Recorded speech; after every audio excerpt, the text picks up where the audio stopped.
So hello, my name is Evan Crawley, and I'm with Lincoln County Soil and Water, and I'm the agricultural guy that works in the office. And what I do every day is we help farmers to put conservation practices on their fields, help with erosion control and things like that as well. But today what we want to do is go on a virtual farm tour and to look at this chicken house farm, or chicken farm that does the fertilized eggs. And what we're going to do is go in with Dan Hauser and also Leslie Hauser and look at their operation, go over the things that they have here in Bell, North Carolina, and to really explore what they do on a day-to-day basis.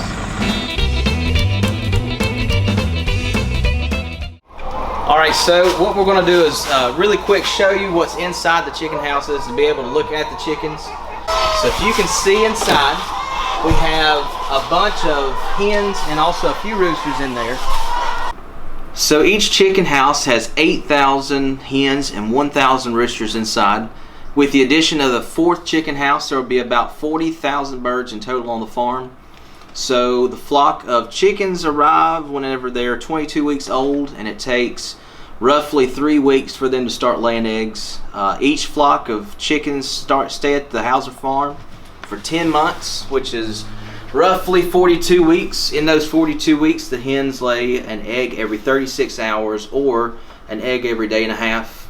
Each hen is able to produce 160 to 165 eggs during their stay at the Hauser farm.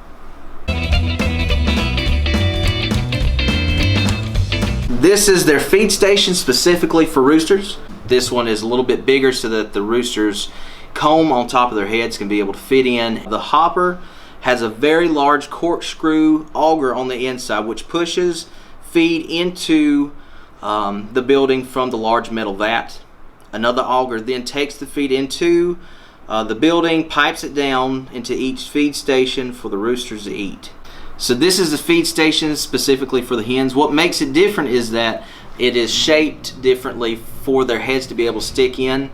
The hens don't have the comb on top of their head, and whenever the hens put their head inside, they're able to just fit inside and be able to eat from that station.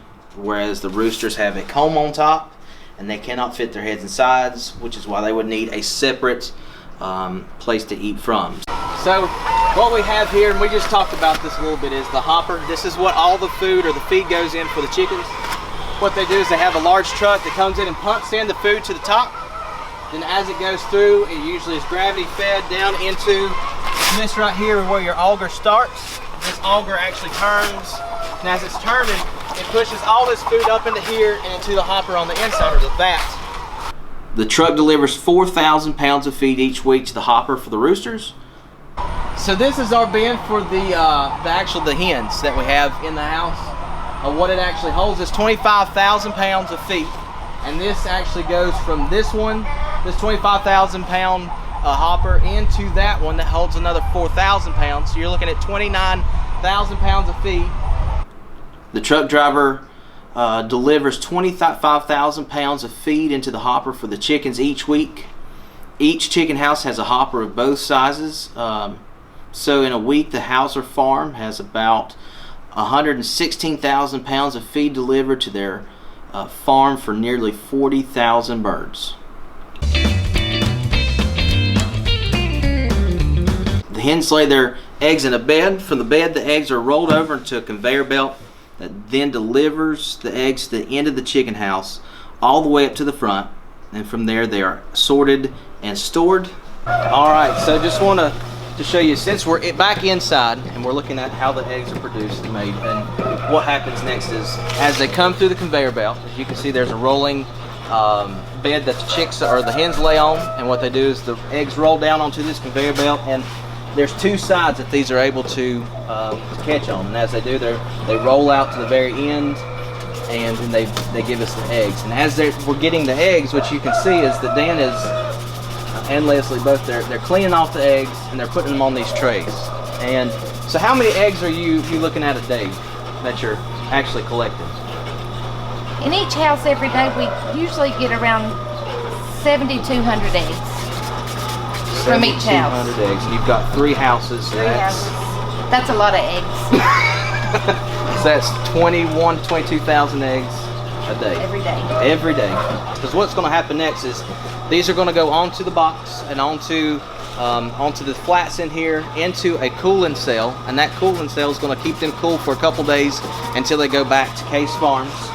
And Case Farms will actually take these and make these into their broiler species, right? Are these for the broiler? Put these eggs in the incubator, then into the hatcher, and these chicks will then go to the broiler farms. Gotcha. So these will go to the broiler farms, and these are the ones actual chickens will be coming out of these eggs, and that's what they're supplying for the rest of the chicken houses around. Because it's not an abnormal one, but this is one of the, you don't see as many of these chicken houses in and around. You see more of our broiler operations, which are the chickens that you actually eat. And these, you also don't have the chickens stay in as long as you do here. But like he said, they have them for about 42 weeks. With other chicken houses that are doing broilers, we're looking at 6 to 8 weeks, somewhere in that time range. So they have them a lot longer, which is why we have a lot bigger chickens inside as well. So now what are y'all doing with the eggs as they come out? Like what exactly y'all cleaning off, and what are you looking at?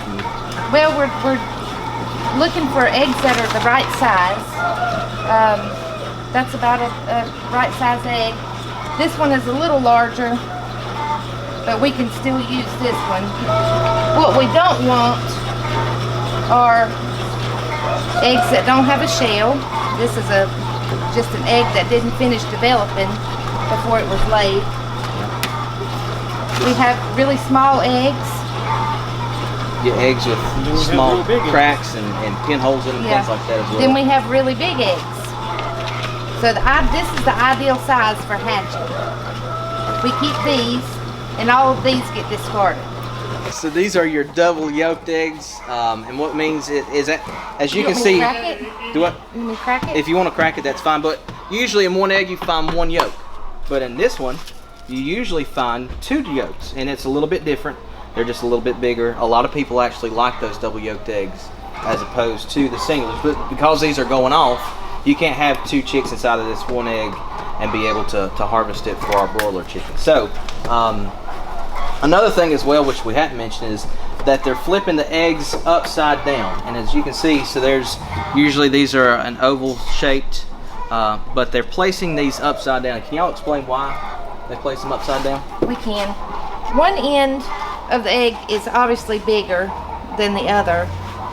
There's a small air sac, so when the chick develops, its head will be up at the large part. If it's put in the hatcher upside down, the chick doesn't have enough room to develop properly and turn around in the egg. So you always want to put it with the large end up so they have more room, and like I said, there's a little air pocket up there at the top.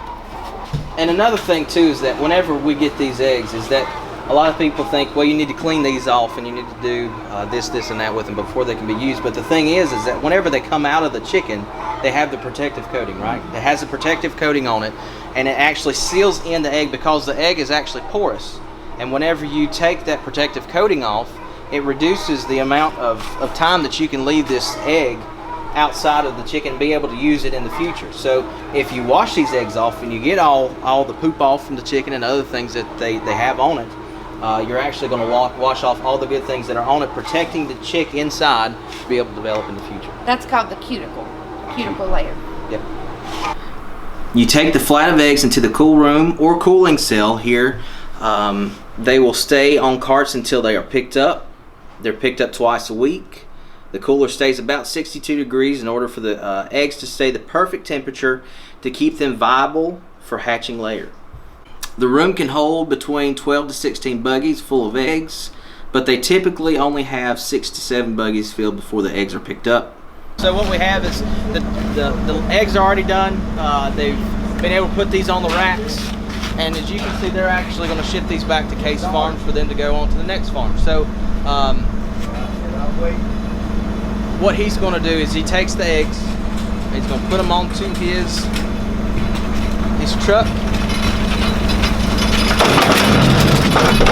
The truck is refrigerated, and the farm receives empty buggies to replace the full ones being taken to the deliverer.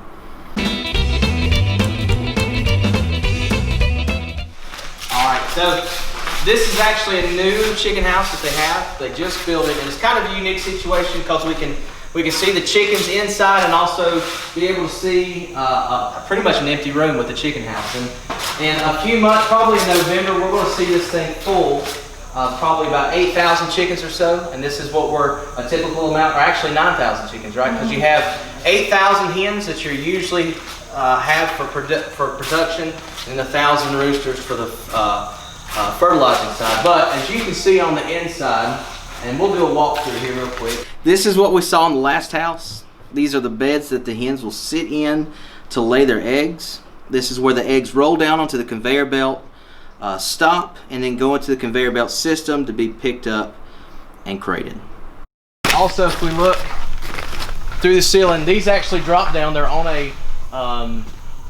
I guess a winch system or a pulley system as they come down. This would be your waters for the chickens, and it's what they call chicken nibbles. They just go up to them, peck on them, and they're able to get the water.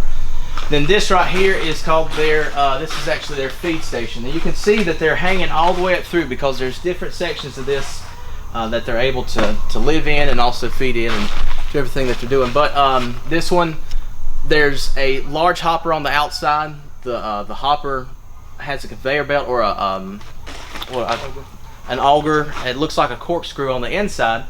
And what that does is it augers up all the feed, and it comes down through this chute right here, and there's usually a large metal vat, and that you can see over there. But that vat will sit down, and as it hits into this area, another auger is taking that feed and pushing it all the way through, all the way to the end.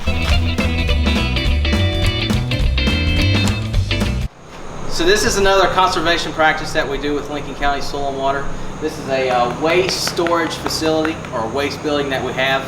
And usually every farm needs to have, one of the chicken farms need to have these so that you can be able to collect all the manure that comes out of the chicken houses.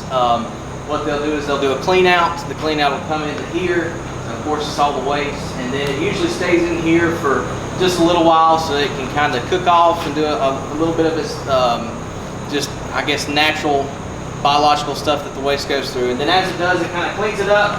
And it lets you be able to take that out, put these on one of these trucks right here, which is our waste truck, and then you can put this onto your field and give you a fertilizer. And that's usually what you see whenever you have cornfields, soybean fields, or anybody restarting with hay, stuff like that. So this is, like I said, this is just so that we don't have water coming down onto the manure and also leaching it into the creek, which is something that is not only illegal, but is also pretty nasty. So this is something that we wanted to show y'all.